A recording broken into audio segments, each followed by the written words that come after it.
Hi everyone, welcome back to my YouTube channel. तो आज का टॉपिक है रॉलेट एक्ट और जलियांवाला बाग हत्याकांड। तो हम पढ़ेंगे रॉलेट एक्ट क्यों आया और जलियांवाला बाग हत्याकांड कैसे हुआ।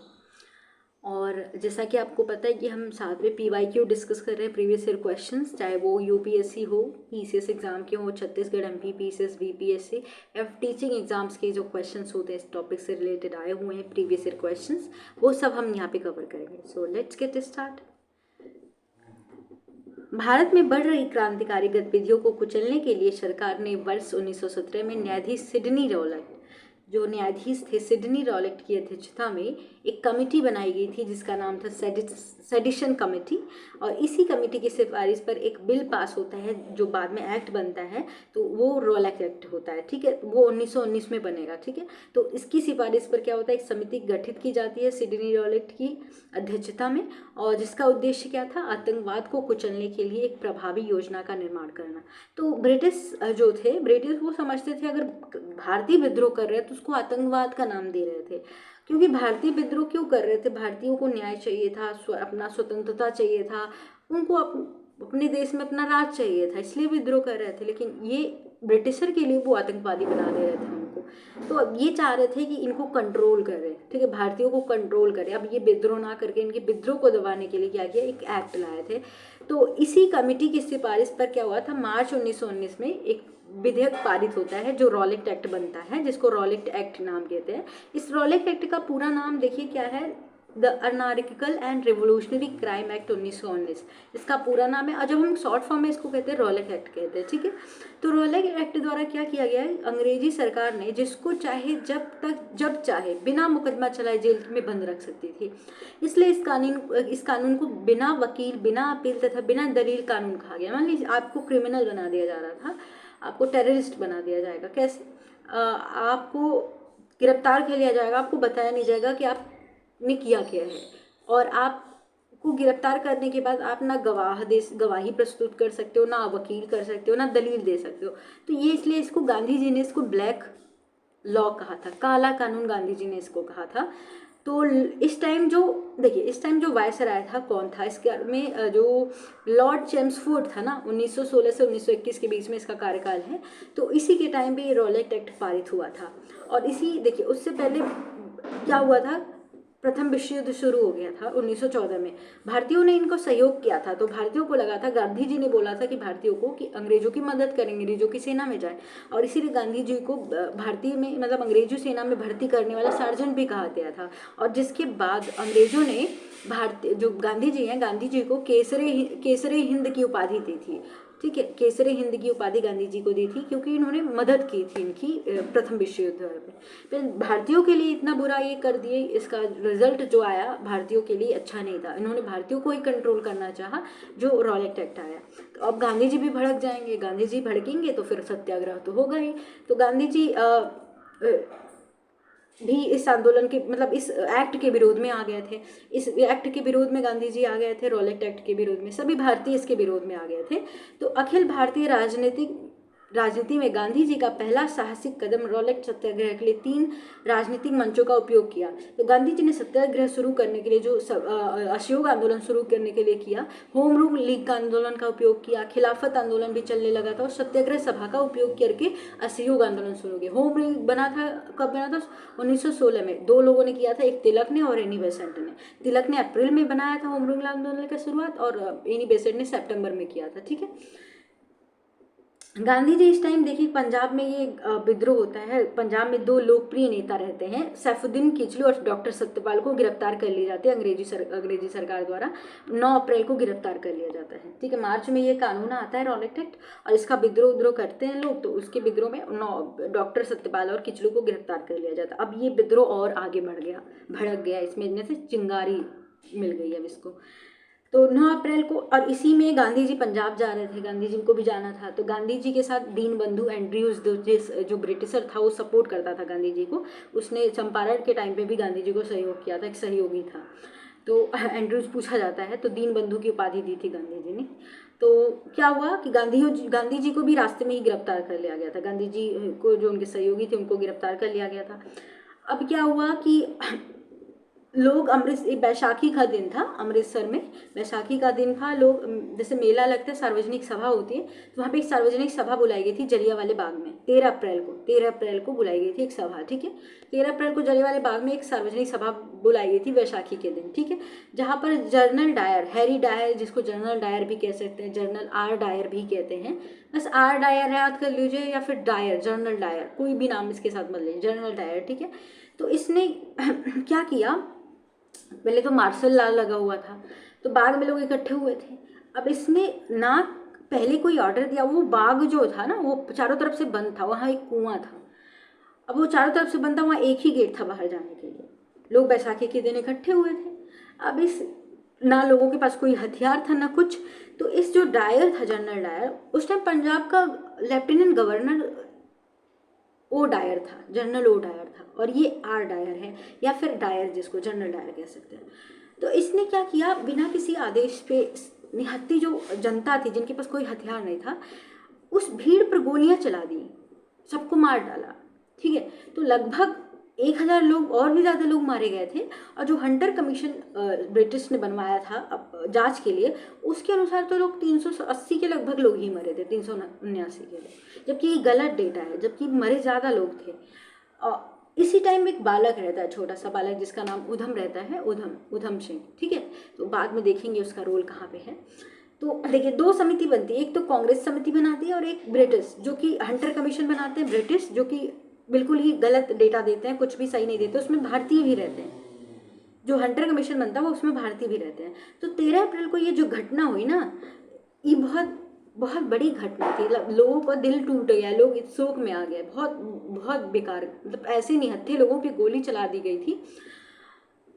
तो रविन्द्रनाथ टैगोर को क्या मिला था, नाइटहुड की उपाधि मिली थी, सर या नाइटहुड की उपाधि जिसे कह सकते हैं, सर या नाइटहुड की उपाधि।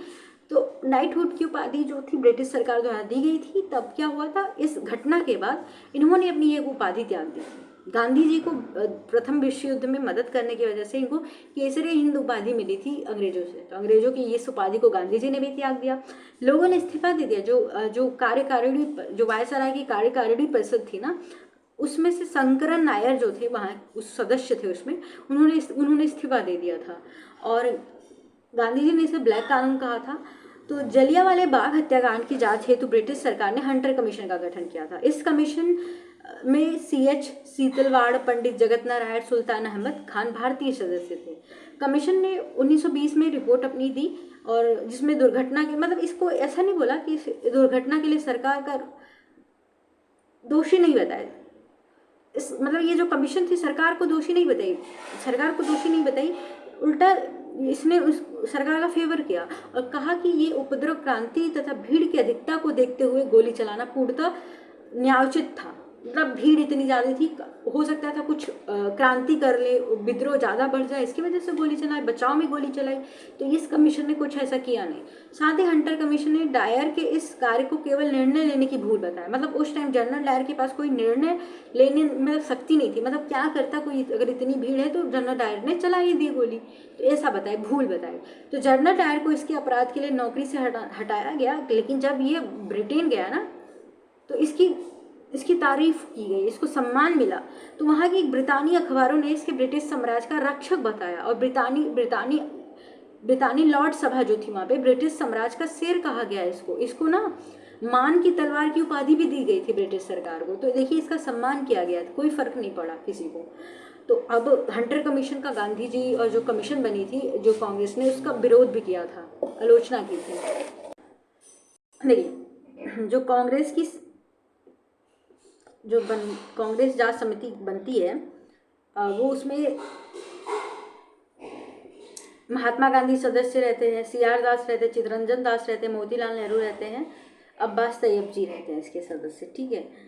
तो क्या होता है कि मार्च 1940 में पंजाब के क्रांतिकारी नेता जो उधम सिंह ने जलियांवाले बाग के नरसंहार का बदला लेने के लिए इस हत्याकांड के समय पंजाब के लेफ्टिनेंट गवर्नर जो था ना, देखिए, डायर को नहीं मार पाते हैं, जनरल माइकल ओ डायर को मार देते हैं। तो माइकल ओ डायर को लंदन में हत्या कर दी थी, जिसकी वजह से इनको गिरफ्तार करके मृत्युदंड दे दिया गया था। जलियांवाले बाग हत्याकांड के लिए मदन मोहन मालवीय की, मतलब एक सेकंड। मदन मोहन मालवीय तहकीकात समिति भी बनी थी। तो जो गांधी जी थी, गांधी जी को क्या हुआ था, इस रिपोर्ट को लिखने का कार्य सौंपा गया था गांधी जी को। जलियांवाला बाग नरसंहार को मॉन्टेग्यू निवारक हत्या की संज्ञा देता है, मतलब मॉन्टेग्यू ने इसे निवारक हत्या की संज्ञा दिया था, इस जलियांवाला बाग हत्या। दीन बंधु एंड्रयूज ने इसे हत्या, मतलब ये जो हत्याकांड इसको जानबूझकर की गई क्रूर हत्या कहा था, क्योंकि गांधी जी के साथी थे ये। कांग्रेस जांच समिति के सदस्य आपको बताई दिया। चलिए PYQ देखते हैं। फर्स्ट क्वेश्चन बहुत बड़े एग्जाम वाले क्वेश्चन है ये, IAS का एग्जाम जो UPSC कंडक्ट कराती है, UPSC का एग्जाम। चलिए पहला क्वेश्चन सबसे हार्ड क्वेश्चन से करते हैं, जो सबसे टफ एग्जाम होता है। भारतीय स्वतंत्रता संग्राम के दौरान रॉलेट एक्ट ने किस कारण से सार्वजनिक रोष उत्पन्न किया? इसमें धर्म की स्वतंत्रता को कम किया गया? नो। इसमें भारतीय परंपरागत शिक्षा को दबाया गया? नो। इसने लोगों को बिना मुकदमा चलाए जेल भेजने के लिए अधिकृत किया था? तो सबसे बेस्ट ऑप्शन यही है, बाकी तो कोई ऑप्शन मेल ही नहीं खाता, हमने पढ़ा ही नहीं था। तो पहले के IAS के क्वेश्चंस इजी आते नहीं थे उस टाइम, कुछ सोर्सेज अवेलेबल नहीं थे, तो उस टाइम के लिए वो इजी नहीं था। रॉलेट एक्ट लाने का प्रयोजन था, इसमें जो क्रांतिकारी हैं वो ज़्यादा सक्रिय ना रहे, उनको रोक लगाने के लिए लाया गया था। मैंने बोला था भूमि सुधार के लिए तो नहीं लाया गया था, बैलेंस ऑफ ट्रेड के लिए नहीं। द्वितीय विश्व युद्ध का कहाँ से इसमें लेना देना है? तो B है, राष्ट्रीय और क्रांतिकारी गतिविधियों पर रोक लगाना था। झारखंड BCS में पूछा गया था। रॉलेट एक्ट भारत में लागू किया गया था, देखिए मार्च 1919 में किया गया था, तो सन 1919 में, और अप्रैल में 13 अप्रैल को सबसे बड़ी घटना होती है, याद होना चाहिए। रॉलेट एक्ट का लक्ष्य क्या था? तो रॉलेट एक्ट का लक्ष्य क्या था? युद्ध प्रयासों को अनिवार्य आर्थिक समर्थन नहीं, बिना मुकदमा चलाए बंदी बनाना, मुकदमे की सुनवाई संक्षिप्त प्रक्रिया द्वारा, तो B ही। संक्षिप्त प्रक्रिया सुनवाई नहीं तो बिना अपील बिना दलील वकील का, मैंने बताया ना। रॉलेट सत्याग्रह के संदर्भ में निम्नलिखित में से कौन सा कथन सही है वो बताना है। तो रॉलेट एक्ट जो है सेडिशन कमीशन बनाया गया था 1917 में, उसकी सिफारिश पर लाया गया था, ठीक है। रॉलेट एक्ट सत्याग्रह में गांधी जी ने होम रूल आंदोलन का उपयोग कर, हाँ, खिलाफत आंदोलन का प्रयोग किया और सत्याग्रह सभा का प्रयोग किया था, तो बिल्कुल सही है। साइमन कमीशन के आगमन के विरुद्ध हुए प्रदर्शन में रॉलेट एक्ट सत्याग्रह, साइमन कमीशन तो 1928 की बात है, तो अभी तो है ही नहीं, तो 1 और 2 इज द करेक्ट आंसर, ठीक है। चलिए नेक्स्ट क्वेश्चन देख लेते हैं। रॉलेट एक्ट पारित हुआ उस समय भारत का वायसराय कौन था? अच्छा ये बताया था मैंने, चेम्सफोर्ड 1916 से 1921 के बीच में, ठीक है सही है, लॉर्ड चेम्सफोर्ड सही था। रॉलेट एक्ट किस वायसराय, अभी बताया ना, लॉर्ड चेम्सफोर्ड। लॉर्ड मिंटो के टाइम पे तो कांग्रेस का विभाजन हुआ था और मॉर्लो मिंटो रिफॉर्म आया था और मुस्लिम लीग अलग हो गई, मुस्लिम लीग बना था ना उस टाइम, लॉर्ड मिंटो थे। लॉर्ड हार्डिंग के टाइम पे तो 1912 में जो ठीक है, जॉर्ज पंचम, वो राजधानी परिवर्तन होता है, बंगाल विभाजन रद्द किया जाता है, ठीक। रॉलेट एक्ट भारतीय राष्ट्रीय कांग्रेस ने विरोध किया क्योंकि इसका लक्ष्य क्या था? व्यक्तिगत स्वतंत्रता को सीमित करना, ठीक है, व्यक्तिगत स्वतंत्रता सीमित करना ही था, लोगों को ना बोलने का अधिकार, ना दलील, ना अपील, कुछ का अधिकार नहीं दिया जा रहा था, बिल्कुल सही है ये। भारतीय राष्ट्रीय कांग्रेस का प्रतिबंधित करना, भारतीय राष्ट्रीय कांग्रेस को प्रतिबंधित, बस बेसिकली लीग को प्रतिबंधित नहीं करना, सांप्रदायिक प्रतिनिधित्व को प्रतिबंधित करना, देशद्रोह के आरोप में राष्ट्रीय नेताओं को बंद, व्यक्तिगत स्वतंत्रता को सीमित करना, इसका अगर देखा जाए तो मुख्य लक्ष्य है। अखिल भारतीय राजनीति में गांधी का पहला साहसिक कदम क्या था? गांधी जी ने देखिए रॉलेट एक्ट सत्याग्रह में कदम था, रॉलेट सत्याग्रह किया था, और अखिल भारतीय राजनीति में गांधी जी पहला साहसिक कदम था। उससे पहले उन्होंने चंपारण सत्या आंदोलन किया था। साहसिक एक्ट जो कदम उठाया था इन्होंने विश्व स्तर पर देश स्तर पर, तो पूरे देश में, तो वो आंदोलन शुरू किया था। रॉलेट एक्ट के विरोध में किसने लगान न देने का आंदोलन जानने का सुझाव दिया था? तो ये सब हमने नहीं पढ़ा था ना, स्वामी श्रद्धानंद, ये दिल्ली से उस टाइम थे, ये दिल्ली से ये भी विरोध कर रहे थे, स्वामी श्रद्धानंद। हाँ, तो अपने नोट्स में ये नोट कर लीजिएगा कि स्वामी श्रद्धानंद जो थे उन्होंने आंदोलन करने के लिए कहा था लगान ना देने के, रॉलेट एक्ट के विरोध में। The anarchical and revolutionary crime act 1919 को सामान्य बोलचाल में कहा जाता था रॉलेट एक्ट कहा जाता था, शॉर्ट फॉर्म, क्लियर। कौन सी महत्वपूर्ण घटना जलियांवाला बाग नरसंहार के तुरंत पूर्व घटी, उससे पहले घटी थी? उससे पहले रॉलेट एक्ट आया था, तो उसके विरोध में तो ये हुआ ना जलियांवाला बाग हत्याकांड, तो बिल्कुल सही है। और हमें पता है कि रॉलेट एक्ट कब आया था, तो रॉलेट एक्ट मार्च 1919 में लागू किया गया था, जिसके विरोध में गांधी जी ने 6 अप्रैल 1900 देशव्यापी हड़ताल का आयोजन किया था। तो ये शायद मैंने नहीं बताया कि 6 अप्रैल को ही यह हड़ताल, देशव्यापी हड़ताल का आयोजन कराया था जलियांवाला बाग का हत्या, मतलब रॉलेट एक्ट के विरोध में। क्लियर हो गया है? चलिए ठीक है, ओके नेक्स्ट क्वेश्चन देख लेते हैं। अशोक आंदोलन तो 1900 का नहीं है, 1920 का है। सांप्रदायिक अवार्ड जो पंचाल, वो 1932 जब गोल मेज सम्मेलन हुआ था, तो सांप्रदायिक अवार्ड की बात की गई थी। साइमन कमीशन आया था 1928 में। Okay next question we have, Jallianwala Bagh हत्याकांड हुआ था तो 13 अप्रैल को हुआ था, और जलियांवाला बाग 5 मई 1 अप्रैल को तो कुछ नहीं है, 29 अप्रैल नहीं, अप्रैल में ऐसा कुछ नहीं, तो डेट याद हुआ है। जलियांवाला बाग नरसंहार किस गांधीवादी सत्याग्रह के संबंध में हुआ था? तो जलियांवाला बाग रॉलेट सत्याग्रह मतलब हुआ था। वर्ष 1919 में भारतीय इतिहास से संबंधित है, रॉलेट एक्ट से संबंधित है, और फिर इसी समय जलियांवाला बाग हत्याकांड हुआ था, तो बी ऑप्शन सही है। जबकि कलकत्ता से देशनी राजधानी परिवर्तन 1911 में अनाउंसमेंट हुई थी। बंगाल विभाजन 1905 में, खिलाफत आंदोलन 1921 22 का 1924 तक चला था। एक सेकंड, जलियांवाला बाग कत्लेआम किस शहर में हुआ था? तो अभी बैसाखी के दिन हुआ था अमृतसर में। जनरल डायर का नाम किस घटना से जुड़ा था? जलियांवाला बाग से जुड़ा था जनरल डायर। काफी संख्या में लोग अमृतसर के जलियांवाला बाग में 13 अप्रैल 1919 को एकत्रित हुए थे गिरफ्तारी के विरोध में। 2 लोग गिरफ्तार कर लिए गए थे, शैफुद्दीन किचलू और डॉक्टर सत्यपाल को, ठीक है। 9 अप्रैल को गिरफ्तार कर लिया गया था, और गांधी जी भी जा रहे थे तो गांधी जी को भी गिरफ्तार कर लिया था, जिसके बाद में जलियांवाला बाग हो गया। तो गांधी जी ने केसरे हिंद और नाइटहुड की उपाधि रविन्द्रनाथ टैगोर ने त्याग दी थी, जबकि केसरे हिंद की उपाधि गांधी जी को प्रथम विश्व युद्ध में सहयोग के बाद मिला था। जलियांवाला बाग में प्रदर्शन के लिए क्यों लोग जमा हुए थे? गांधी जी और लाला लाजपत राय के प्रति विरोध? नहीं, किचलू और सत्यपाल बंदी बनाने के विरोध में लोग इकट्ठे हुए थे, ठीक है, विरोध कर रहे थे बैसाखी के दिन। 30 मई 1919 को अपना अलंकरण भारत सरकार को लौटाने वाला व्यक्ति था, तो एक सेकेंड, 1919 को अपना अलंकरण भारत सरकार, तो 13 अप्रैल 1919 को जलियांवाला बाग नरसंहार हृदय विदारक घटना के बाद रविन्द्रनाथ टैगोर ने 23 मई ब्रिटिश सरकार द्वारा प्रदान की गई जो नाइटहुड की उपाधि थी उसको दे दिया था। और टैगोर ने कहा था, समय आ गया जब सम्मान के तमगे अपमान के बेतुके संदर्भ में हमारे कलम को सुस्पष्ट कर देते हैं। जहां मेरा प्रश्न है, मैं सभी विशेष वादियों के रहित होकर अपने देशवासियों के साथ खड़ा होना चाहता हूँ, ऐसा कहा था रविन्द्रनाथ टैगोर ने। अपनी उपाधि अपने अलंकरण भारत सरकार को लौटाने वाले व्यक्ति थे। तो इस क्वेश्चन थोड़ा सा घुमा के पूछा है, भारत सरकार को ब्रिटिश सरकार को लौटाने वाला होना चाहिए था। चलिए ठीक है, देख लेते हैं नेक्स्ट क्वेश्चन।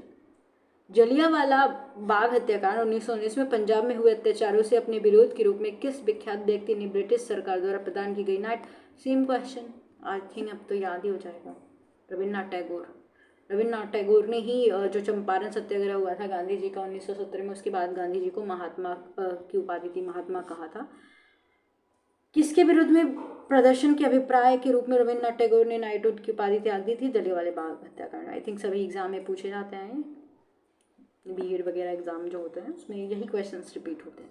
निम्नलिखित में से किसके विरोध में रविन्द्रनाथ टैगोर ने, पूरा क्वेश्चन प्रिंट नहीं हुआ, रविन्द्रनाथ टैगोर ने नाइटहुड की उपाधि वही रॉलेट एक्ट के विरोध में, नहीं रॉलेट एक्ट के विरोध में नहीं, जब जलियांवाला बाग हत्याकांड हो गया तब रविन्द्रनाथ टैगोर ने अपना वही उपाधि त्याग दी थी, तो जलियांवाला बाग हत्याकांड में। और सेम क्वेश्चन थोड़ा स्टेटमेंट और असेसन में इसमें आ गया। तो रविन्द्रनाथ टैगोर ने नाइटहुड की उपाधि को त्याग दिया था, बिल्कुल सही है। क्यों त्यागा था? जलियांवाला बाग हत्याकांड से वो संतुष्ट नहीं थे।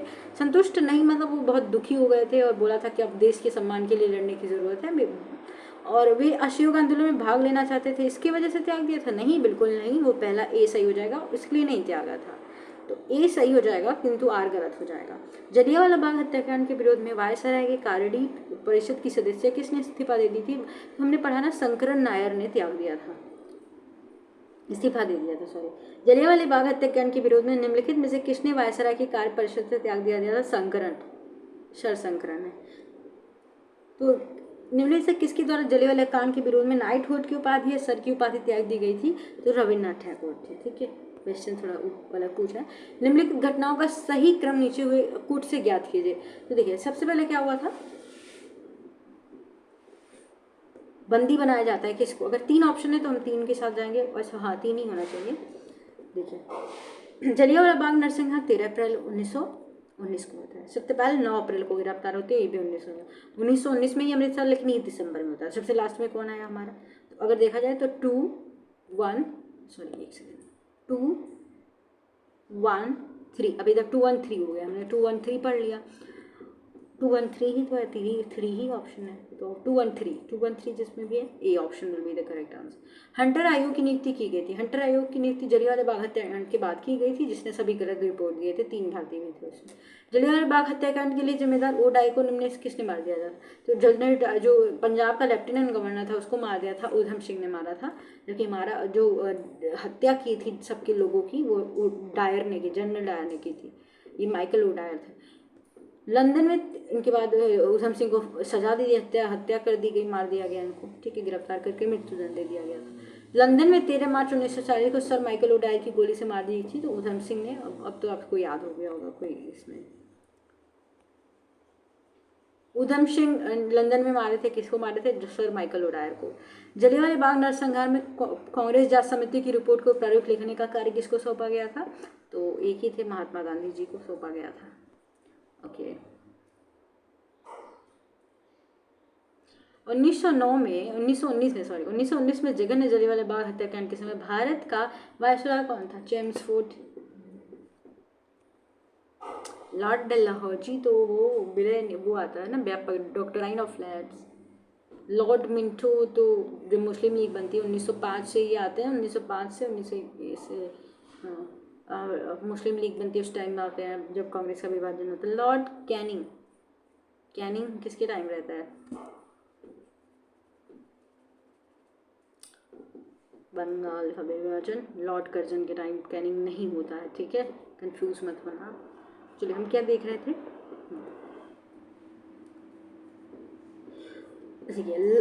लॉर्ड चेम्सफोर्ड के टाइम में रोलेक्ट एक्ट भी आता है और मॉन्टेग्यू चेम्सफोर्ड सुधार भी लाया गया था इसी टाइम।